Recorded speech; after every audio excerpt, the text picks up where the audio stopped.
చెప్పాలంటే తెలుగు వారికి బైబిల్ గ్రంథం తర్వాత ఇంత అత్యుత్తమమైనటువంటి పుస్తకం మరొకటి లేదు అనడంలో అతిశయోక్తి లేదు.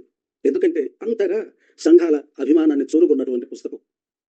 155 సంవత్సరాల నుండి కూడా ఈ పుస్తకం నిలబడి ఉన్నది అంటే, ఇందులో ఉన్నటువంటి పాటలను ప్రతి వారుగా కంఠోపాఠంగా పాడుతున్నారు అని అంటే, ఇందులో ఉన్నటువంటి సాహిత్యపు విలువలు కానివ్వండి, భక్తి భావాలు కానివ్వండి, ఎంతగా మనుషులను ఆకట్టుకున్నాయో మనం గ్రహించగలం.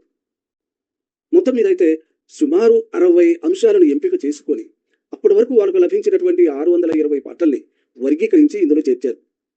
ఎక్కువగా క్రీస్తు జీవితం, ఆయన ప్రబోధం, ఆయన చేసినటువంటి అద్భుత కార్యాలు, చెప్పిన ఉపమానాలు, శిలువ మరణం, పునరుద్ధానం, ఆరోహణం, తిరిగి వచ్చేటటువంటి రెండవ రాకడకు సంబంధించినటువంటి విషయాల మీద వారు ఎక్కువగా తమ దృష్టిని సారించారు.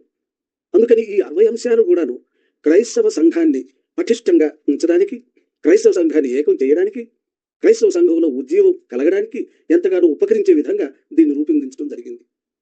సాహిత్యం, ఆలోచనామృతం, సంగీతం, ఆపాద మధురం అన్నది ఆర్యోక్తి. అయితే ఇది అక్షరాల నిజం అనిపించింది మన కీర్తనల పుస్తకం.